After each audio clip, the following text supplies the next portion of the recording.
This is the morning of the 27th of July, 2024. This was posted by Peak Prosperity. He's got 542,000 subscribers. It was viewed 785,000 times 8 days ago, so don't know what it's at right now. Plays for 32 minutes and 41 seconds. I might play the first 20 minutes or so, depending on what's said, but you'll have the link to watch it through its entirety. Title: Audio analysis is 100% clear. Trump and crowd were shot at by two separate people. Let's have a listen. I'm coming to you today with rock-solid audio proof that there were at least two shooters shooting at Trump and the crowd, and therefore the official story of a lone gunman is complete bunk.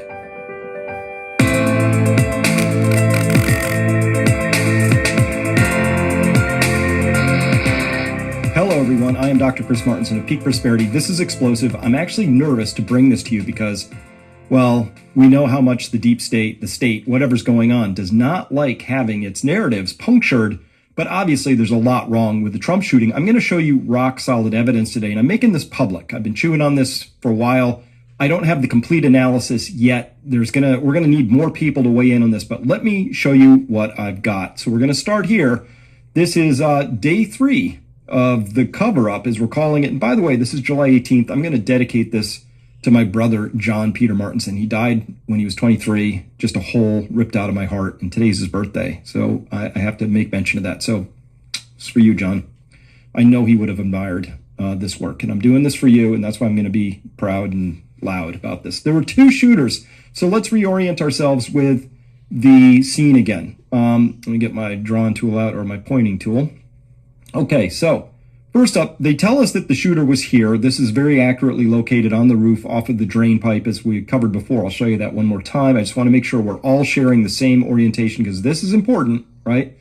And we have two victims here, comparator who died, another guy who's very severely injured. He has life-altering injuries. And then another gentleman back here in the upper right part of the stand. I'm going to show you all this evidence, okay? So first up, we need to know where all the shots went, right? And I'm going to show you that the first 3 shots came from a very different weapon in a different location than the next string of shots that came out. It's either 5 or 6, depending on how you count. But you decide, listen, it couldn't be more clear how different they are. This is the picture from on the roof of, Crooks lying here dead. There's a little blood trailing down back here, but this allows us to locate him on the roof very, very accurately because of this raised seam metal roof. And now the story is that there's actually, you can't see it in this photo, but there's a 5-foot ladder here. Apparently he came up, would have come across, would have jumped down onto here, would have come up. Maybe that explains why his backpack, if that's what that is left there. Came over to here.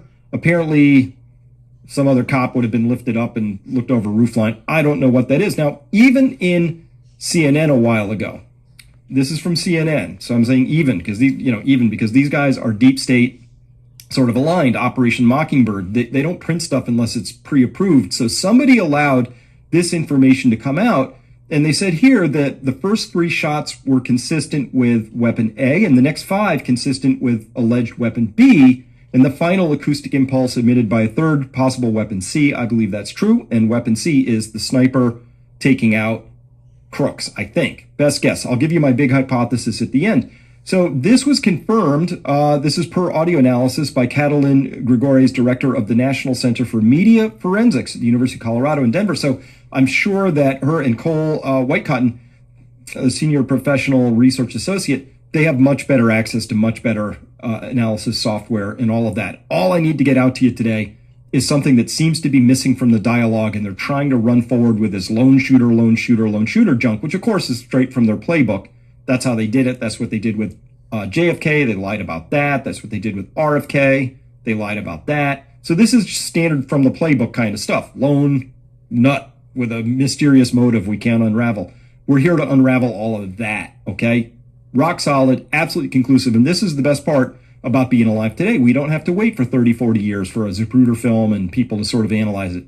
We're doing this in real time and figuring this out as it's unfolding. And that is the absolute benefit of living in today's world with all these cell phones and cameras. Much harder to get away with really sloppy operations. And this was a sloppy operation because they missed their man, whoever was involved in this. But I can guarantee you that the information I'm presenting to you, they also have. But somehow they're hiding it, which of course is par for the course with these particular crew of people. Okay, and they said audio analysis has confirmed the gunman was 360 to 390 feet, 3 feet away. Okay, according to another forensic expert, Robert Mayer. Yeah, we all end up in the same ballpark. I end up a little closer to 430 feet, but doesn't matter. All within the realm of analytical wiggle room. Okay, so this is we're going to analyze 2 separate audio streams today. This is the first one. This is taken from a microphone right in front of the podium. So you're going to hear 2 things, of course. You're going to hear a snap. Sounds very sharp sound. That's the supersonic crack of the bullet flying within, sending its supersonic shockwave to the microphone. Microphone picks it up like that. And then there's the report of the gun, which follows a little later. Sounds like an echo, so it goes crack thump, crack thump. The crack thump is a well-known tool that snipers would use to estimate how far away somebody is that's shooting them. If there's a very long distance between the crack and the thump, that your shooter's very far away because the bullet flies faster than the speed of sound. So the sound is the explosion of the gun. Boom! That starts traveling towards, the victim down there or whoever's downrange. But the bullet gets there first. And it gets there at supersonic velocity, which means faster than 1,100 feet per second, give or take the altitude and conditions. So if anything's traveling faster than the speed of sound, it has a sonic boom, crack, right? So that's what we're going to hear. You're going to hear first in this tape, you're going to hear 3 very clearly distinct crack thumps. And then things get a little confusing, right? It gets a little fast. And so how do you count and all of that? Whoever put this video together did the counting. Thank you for that. However, I think there's some room for interpretation here as well about that. So without any further ado, this is that Take a look at what happened.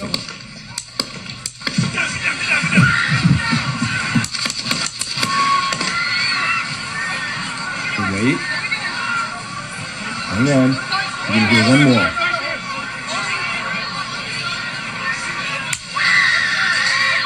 There it was. There's that last one. Okay, one more time. Take a look at what happened. Listen to this. Can you hear that? That's 1, 2, 3. Okay. And then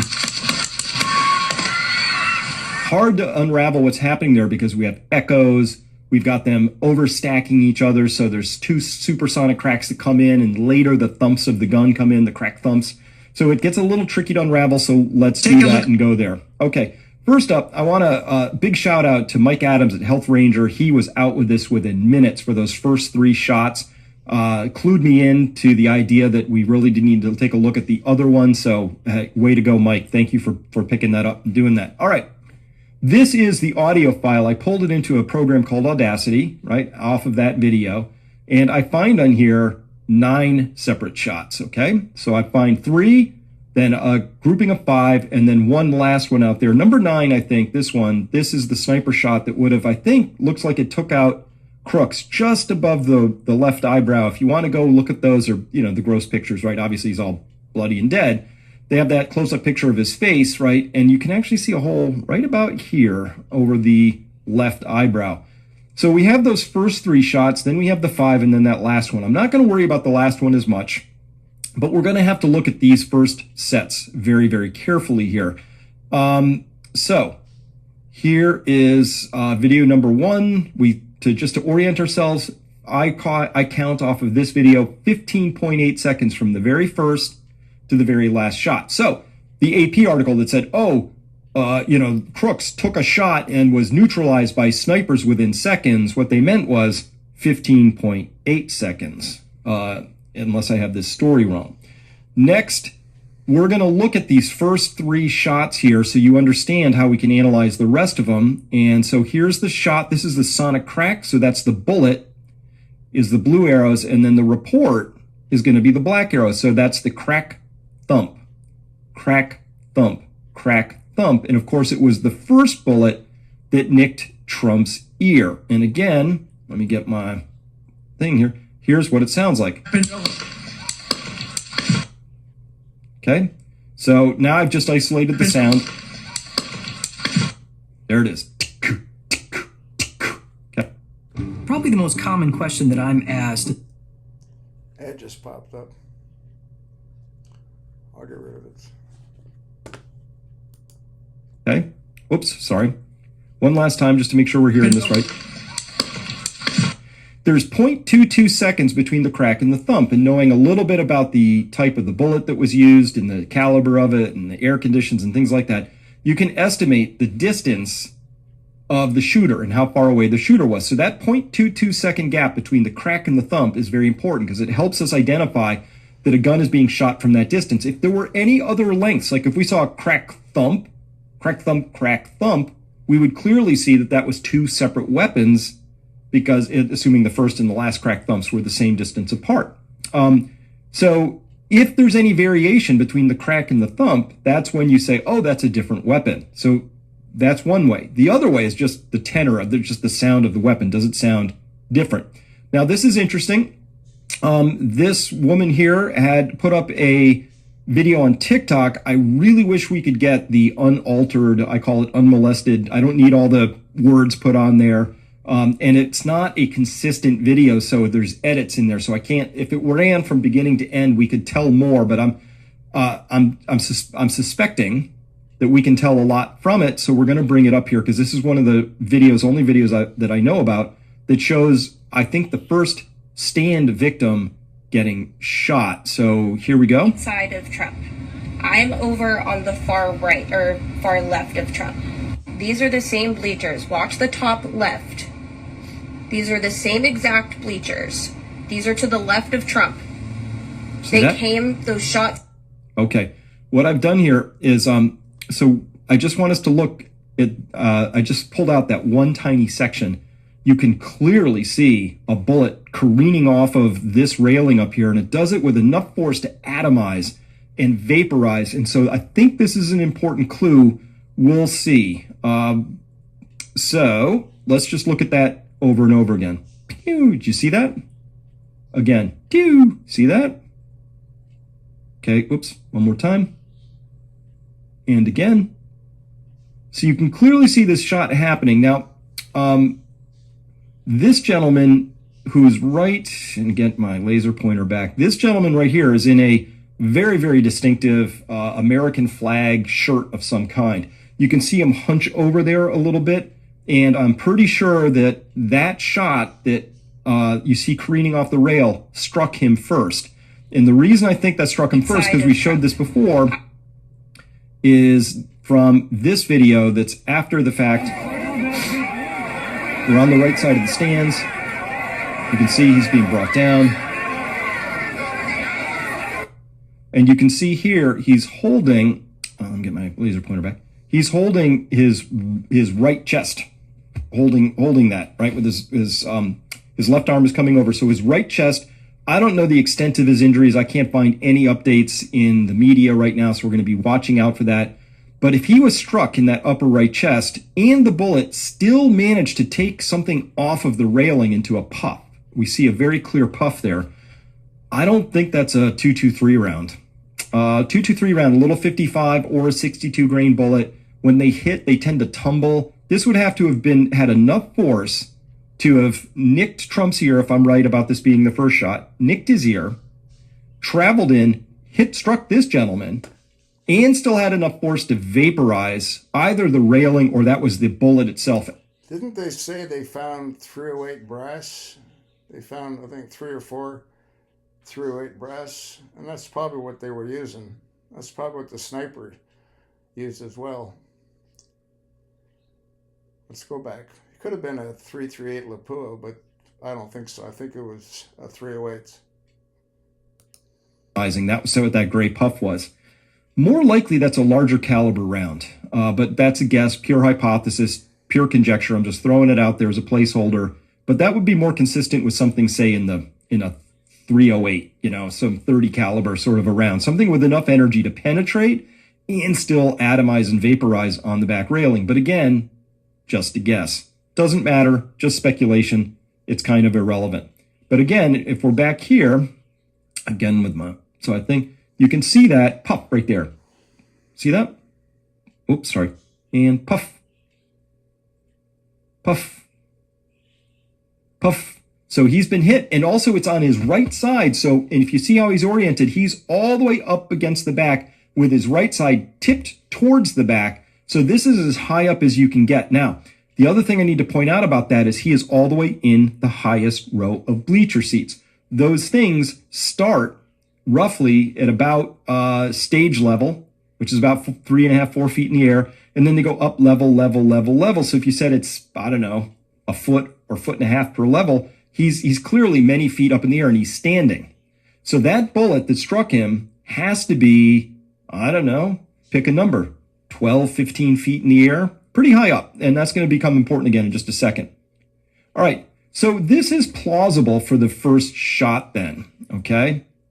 We see here if the shots came from the rooftop shooter first, then comes across the podium. Trump would have been standing right about there and could have struck somebody standing in the back right where that gentleman was with the flag shirt who got hit. So that's entirely plausible, but except it's a little bit more consistent with a rising shot, because if we put the podium at about 3.5 feet, 4, let's call it 4, we'll put Trump at 6'3", but take 3 inches off, so 10 feet. 10 feet, that bullet goes whizzing by his ear. But if this is why we need all the trajectories, that's why we need all this mapped out, that's why we need an absolute accounting of every single shot taken. If that was the first shot that struck that gentleman, okay? And that's why if I had that unmolested video and I could piece it in, I could tell you exactly. So hold this as just a bunch of conjecture until we have more. But if that gentleman was struck by the same bullet that took Trump's ear, that means that thing must have been on a rising trajectory, because Trump's at 10 feet. And then further back, this guy, his chest is probably at 13, 14 feet. It's higher in the air. That would have been more consistent with a shot fired from lower down that was then rising instead of a shot fired from the roof, which would have been declining and coming down. I'm giving you this because this is going to be in a few slides. You're going to see why I'm making a point about this. Home Depot Another ad can't popped up. I'll get rid of it. Okay, so the audio from video 1, when we look at it here, the first 3 shots we can make complete sense of. Okay, fine. Then there's a 4th shot that arrives, and it does so with the bullet and a report at 0.212 seconds, close enough for government work here or rough analysis. Here's another bullet and a report, so that's the snap, crack. There's echoes. We see there's echoes, so the bullet makes a and then the sound is echoing, probably off of one of the buildings. We have a lot of flat surfaces back there. So the microphone is here, supersonic crack, and the crack makes it to the microphone, and then it echoes off of something. And so we see the crack and an echo. We could probably very, very accurately estimate how far away that flat surface is off of that echo, and then you get the report itself. Crack, thump, crack, thump. So shots 4 and 5, I'm still pretty good with shots 4 and 5 in terms of being able to make sense of them. From 6 on, man, it gets all kinds of weird. And I'm not going to take you through the weirdness from video 1. To try and resolve what's happening with those other shots, we're now going to turn to video 2.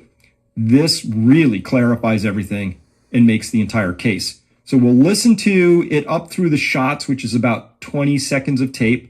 Yeah, I won't take you through all the screaming and everything. And by the way, not for nothing, but screaming, I don't understand people who just start screaming and then just don't stop in an event like this. So listen past this. There's a lot of screaming going on, but you can clearly hear shots 1, 2, and 3, and then you can hear the other string of shots come out. We're going to analyze it. I'll break it down. We'll take a look at it. However, I do want to pre-stage this a little bit and for yourself, decide for yourself, does 1, 2, and 3, do they sound the same at all compared to the other ones that you hear? Okay, and remember, we already have the analysis from audio experts elsewhere saying there's a difference between weapon A and weapon B. And I can show you that the rounds fired from weapon B were also aimed at the stage. Okay, so this is important. 2 weapons, One fires a string of 3, another fires a string of 5 or 6, depending on how we count, and off they go. And they were also out hitting the crowd and headed towards Trump. Okay? This is important because now we do not have a lone gunman anymore. Okay? So listen up. Here we go.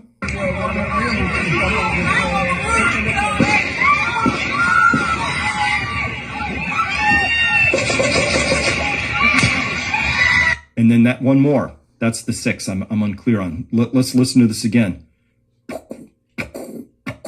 Muffled. And then, right? That's what I hear.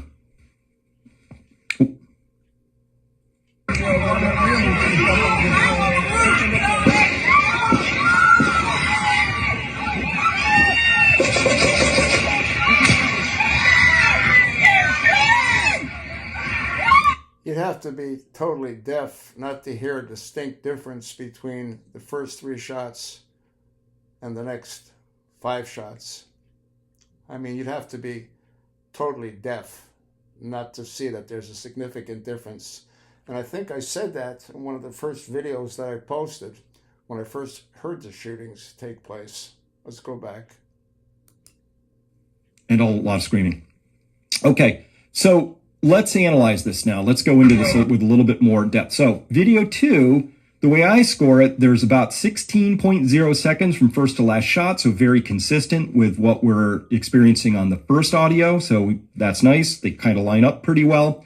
And here's the whole audio from all that screaming and the shots from video 2. We have in blue the first 3 shots here. We have more shots here from a second weapon. I'm not sure about this one. It has a very different sound that we heard. And here's the final last shot, which I believe is from, oops, sorry, don't have my thing. You don't know what I'm pointing at.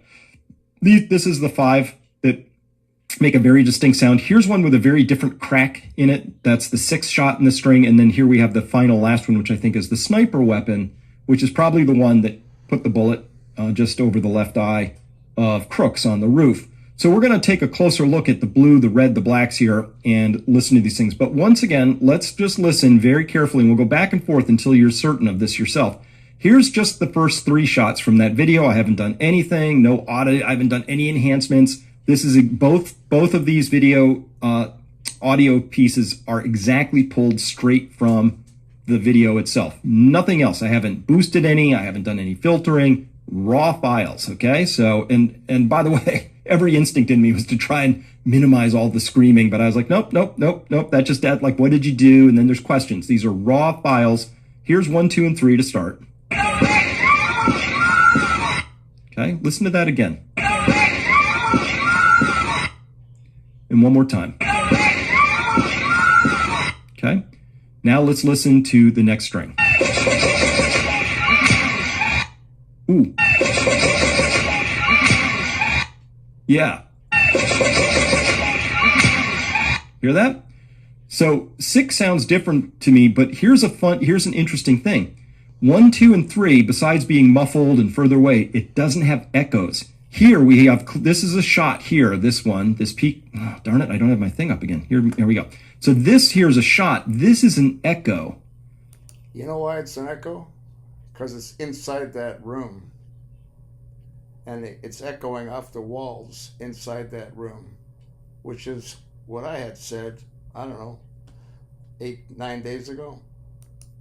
Very clearly an echo, and a shot and an echo, and a shot and an echo. So this is actually critical evidence because you hear that, there's echoes coming off. So that also allows us, again, to analyze where was this gun. But first up, we just have an absolutely different sound between the first 3. There's no echo. It's much further away. It's more muffled. It's just not in the same place at all. But these next ones, very different sound, totally different weapons. Okay, full stop. We have 2 separate weapons. Plus, we have no echoes coming off of the first 3, and then we do have echoes coming off of the next set.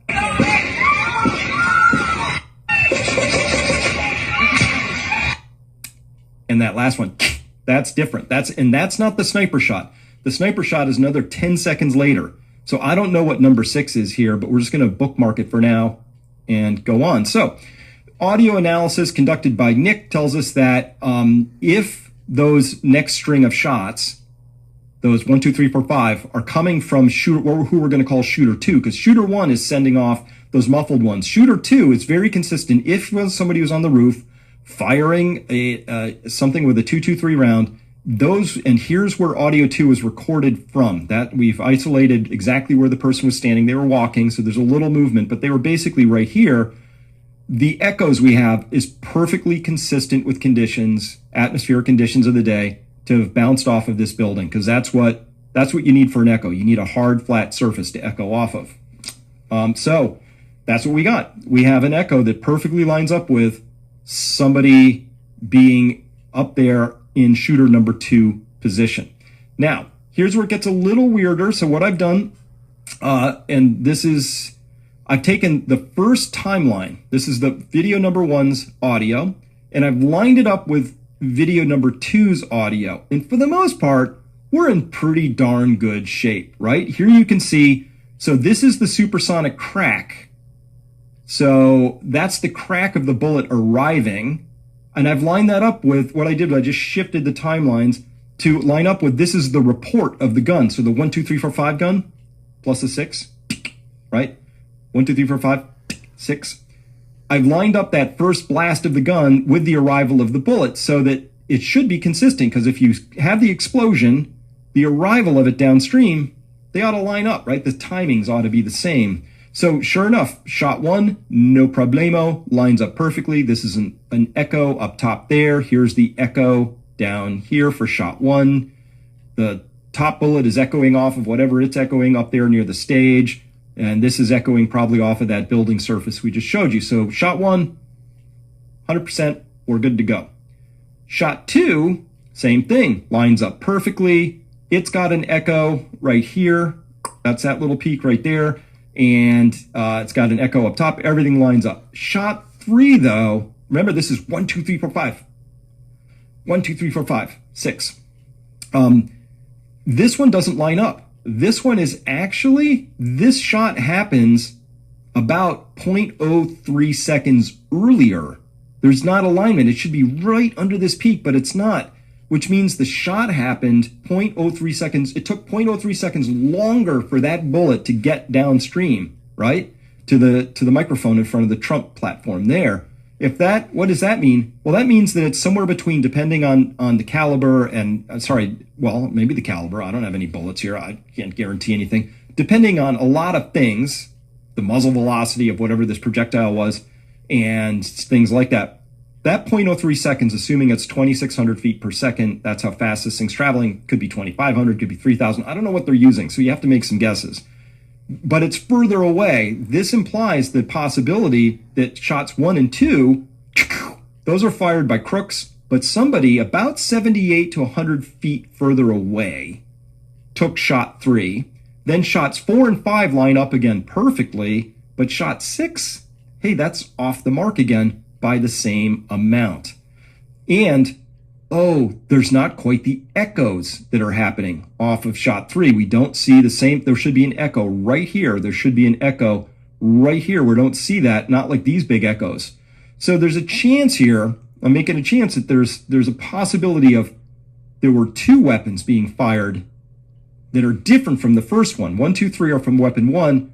Weapon 2 for sure is in a different spot, but there's a possibility because of those times of weapon 3. So it could be that 1, 2, 4, 5 were taken by crooks on the roof because he heard some stuff going on, decided to take his shots, but 3 and 6 were taken by somebody else another 100 feet away. I don't know, we're going to need more professional audio analysis, but I like it when everything lines up, and everything does line up until we get to there. And then further down the timeline, things get really weird, and things aren't lining up, but we don't know who's firing down at that end of the spectrum either. So some weird stuff down there, but it doesn't line up really well enough for my taste. Okay, so hypothesis. What do we have here? Okay, here's the hypothesis. At least 2 shooters, maybe 3. Don't know. The first 3 shots, I suspect my hypothesis is they came from inside the building. All right? They were inside that, like if Crooks was on the roof, opened the window, those shots came in from down below. Why do I think that? Because that ensures... Isn't that exactly what I said? Huh? Didn't I say they need to go and look for gunshot residue? But who's going to do that? You going to send a coyote in to investigate what happened in a chicken coop? I mean, this is totally insane. And the reason you got the echoing is because it's bouncing off the walls inside where they were shooting from. Crack boom are consistent with the Patsy on the roof. The angles are the same. The crack boom isn't off. There's nothing to analyze, right?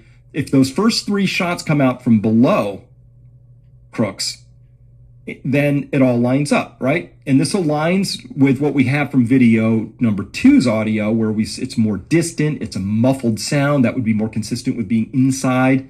We don't have it's also the upward slope of that bullet, right? Now that begins to line up if it's true that that back victim was struck with bullet 1, and also all the lack of echoes.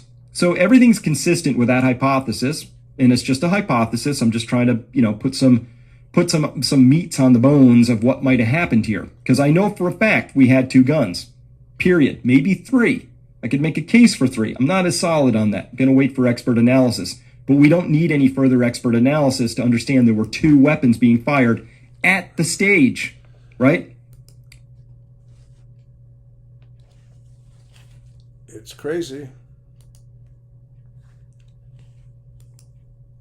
Because here's what happened. These next string of shots down here, which I'm highlighting, this is the recording from video 2. This is, video 2's, audio 2, video 2. Video 1, which is taken from the microphone right at the front where Trump is, these are sonic signatures. So these booms led to these cracks, right? These explosions of this weapon resulted in bullets making sonic booms right over the microphone down at Trump stage. So let's be clear.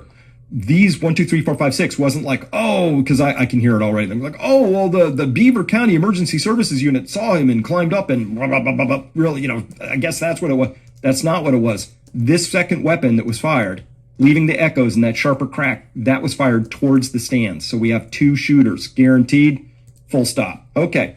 In the second group of shots, I'm positive that 1, 2, 4, and 5, pretty sure those were fired by Crooks. Lines up with everything, the echoes, and the snaps recorded downrange, all that. Now, shots 3 and 6 are puzzling. Again, expert analysis will be required here, not me. I'm just a doof with audacity and some common sense. But their delayed arrival downrange suggests they were taken 78 to about 95 feet further back than Crook's position. That would be consistent with somebody being on one of those other roofs just behind him, just in case. Just in case of mission failure, I guess. I don't know. So my conclusions for today, there are at least 2 distinctly different weapons being fired, at least 2. The first 3 shots further away than the weapons that fired the next 5 to 7 shots because they're muffled. The sonic cracks tell us that everything was fired in Trump's and the audience's direction. That means they weren't taking out Crooks with these shots. This means the lone shooter theory is 100% false. And I can't be the only guy who's done this analysis. And how is it possible that we even had CNN saying, experts tell us there were at least 2 weapons, probably 3 with that last final sniper shot, maybe 4. So this tells us that this was a full-on operation. These are the questions that need to be asked. I fear for my safety and everybody else's safety for coming out with this stuff, because one thing we know, they don't like loose ends in these stories, but man, they bollocksed this operation up really badly. Whoever was in charge of it, probably already floating in a river. I don't know what's going to happen to them, because they really messed this operation up. It was sloppy. It left all kinds of traces and signatures. And it's very clear that they should have never held that rally in that location. Everybody I've talked to who's professionally trained, and I'm going to get somebody on the program here to talk about this, you would never do it the way that was set up. You had the lines of sight were all wrong. You were too many open places, that the perimeter was too tight. Like everybody, they had 2 sniper teams, only 40 yards apart. No, you put them really far apart. The perimeter was way too into, anything out. We were in charge of up to 100 yards, that 140-yard building, that was the local police. There was a gym that was 400 yards away. Normal perimeter is 400 to 500 yards, okay, for an operation like this. So everything stinks to high heaven. We already know that, but it's bizarre to me that we're able to determine here with our Comcast connection that there were at least 2 weapons, and that's just confirming something that's already out there in the public space. This needs to be talked about. Share this as widely as you can. I decided to put all this out public today. There's no further analysis today for my Peak Prosperity subscribers. So this is it. Just, I had to put this all out there. And hey, happy birthday, John. I love you, brother. And I miss you. With that, thanks very much. Well, Trump should really be worried because, as I have said, this is an operation. And they're not going to let him live. They're going to take him out. And I'm amazed that he doesn't seem to realize that. Because if I were him, I'd get the hell out of Dodge. I'd get on that plane of his, and I go to places unknown.